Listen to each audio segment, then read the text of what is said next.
আমি রাজবাড়িতে প্রবেশ করে ফেলছি। দর্শক মণ্ডলী দেখুন রাজবাড়ির বাইরের দৃশ্যগুলো। আপনারা যারা বাংলাদেশ থেকে ঘুরতে আসবেন আগরতলা, অবশ্যই রাজবাড়ি ভিজিট করে যাবেন। যে রাজবাড়ির সৌন্দর্য সবাইকে মুগ্ধ করে। দেখুন আশপাশে একটা অনেক বড় দিঘি দেখা যাচ্ছে। আমার এখান থেকে খুব ভালো স্পষ্ট দেখা যাচ্ছে না, তবুও খুব ভালো লাগতেছে আমার কাছে। কিছুক্ষণ আগে খুব বৃষ্টি হয়েছিল ভারী। আমি বাইরে আটকা পড়েছিলাম একটি হোটেলে দুপুরের খাবার খেতে। তো যাক, খাবার খেয়ে এখন এইমাত্র রাজবাড়িতে প্রবেশ করলাম। রাজবাড়ির রাস্তাটি খুব সুন্দর, অত্যন্ত সুন্দর, আমার খুব ভালো লাগতেছে। প্রিয় দর্শক, আপনারা হয়তো জানবেন এই রাজবাড়িটি হচ্ছে মহারাজা বীর বিক্রম মাণিক্য বাহাদুর, যিনি যার নামে আমাদের ফুলগাজী উপজেলায়, ফেনী জেলার অন্তর্গত ফুলগাজী উপজেলায় নতুন মুন্সিরহাটে একটি প্রাইমারি স্কুল আছে, নতুন বাজার উচ্চ বিদ্যালয় সংলগ্ন। সেই প্রাইমারি স্কুলটি কিন্তু ওনার নামেই এখনও আছে, যেটা বীরেন্দ্রগঞ্জ সরকারি প্রাথমিক বিদ্যালয় নামে পরিচিত। তার নামেই এই রাজবাড়ির মালিক, অধিপতি যিনি, তার নামে সেই স্কুলটি এখনও। এটা ব্রিটিশ আমলে করা। অনেকে যারা আজকের প্রজন্মের মানুষ আছেন বা তারা হয়তো জানবেন না, আপনাদের জ্ঞাতার্থে বলতেছি আর কি। তার নামেই সেই স্কুলটি প্রতিষ্ঠিত হয়। দেখুন রাস্তাটি খুব সুন্দর, মাঝখানে ফুলের বাগান, পিছনের অংশটুকু আবার দেখুন রিভিউ।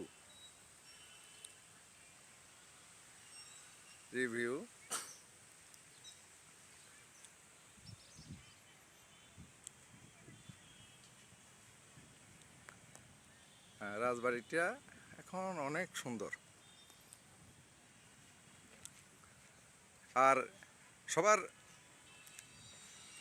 উদ্দেশ্যে বলতেছি, রাজবাড়িতে প্রবেশ করতে হলে আপনি যদি ভারতীয় নাগরিক হন, সেক্ষেত্রে আপনার লাগবে 20 টাকা মাত্র, ভারতীয় মুদ্রায় 20 টাকা। আর যদি ফরেনার হন, আপনি যেই দেশের হন না কেন, ফরেনার হলেই 250 টাকা। আমিও 250 টাকা দিয়ে এইমাত্র প্রবেশ করলাম। এখানে রাজবাড়ির এই রাস্তাটি আমার কাছে খুব ভালো লাগতেছে। পাশে দেখা যাচ্ছে আর একটি ভবন, জানি না এটা কিসের। এখানে একজনের স্ট্যাচু দেখা যাচ্ছে। এই সেই মহারাজা রাধা কিশোর মাণিক্য বাহাদুর। দেখুন তার স্ট্যাচুটা খুব সুন্দর। তাকে খুব সুন্দর করে স্ট্যাচু বানিয়ে ভারত সরকার রেখেছে। এখানে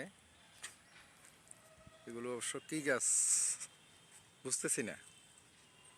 যাক, পাশে আবার দেখা যাচ্ছে মুক্তিযুদ্ধের কিছু ছবি। ওই যে পাশে দেখুন,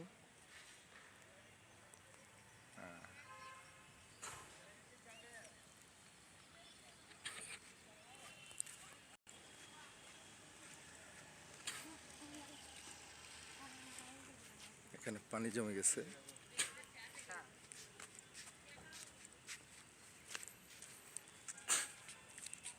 এটা মনে হচ্ছে মিউজিয়াম। এখানে নিচে কিছু সংস্কারের কাজ চলতেছে, 3-4 জন লেবার কাজ করতেছে দেখতেছি, বন্ধ রয়েছে। যাক, সামনে গিয়ে দেখি। এখানে ভিজিটরদের জন্য চেয়ার রাখা আছে, বিকালবেলায় বসে আড্ডা দেওয়ার জন্য। এই যে দেখুন,